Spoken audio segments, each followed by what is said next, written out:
低压高有的时候光靠降压药效果不好，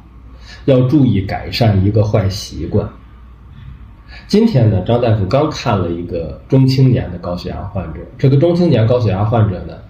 他是高压也高，低压也高，其中呢低压高的特别明显，这符合年轻人、中青年人高血压的特点。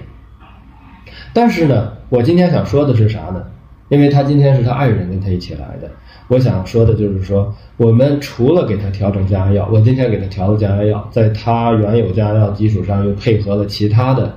有利于控制低压高的降压药。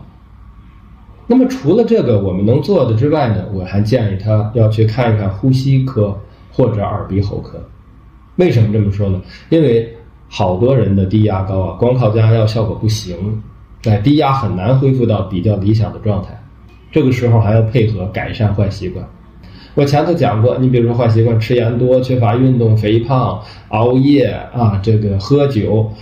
其实除了这些坏习惯要改掉，特别关键的一个是他要到呼吸科或者耳鼻喉科正规治疗打呼噜。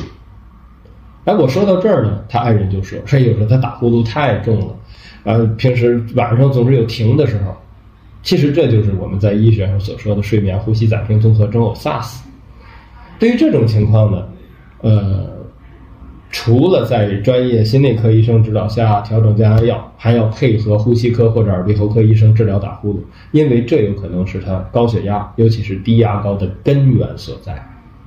今天呢，张大夫他走了之后，我用这么1-2分钟给大家呢说说这个事儿，也希望更多的中青年高血压患者重视正规降压药药物治疗，同时还要重视对于这些导致高血压的致病因素的排除和正规治疗。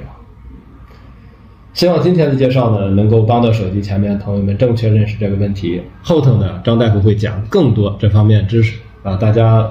点个关注，咱们后头听更多。同时呢，大家觉得这个视频不错呀，可以把视频转发给身边高血压尤其是低压高的亲朋好友，让更多人受益。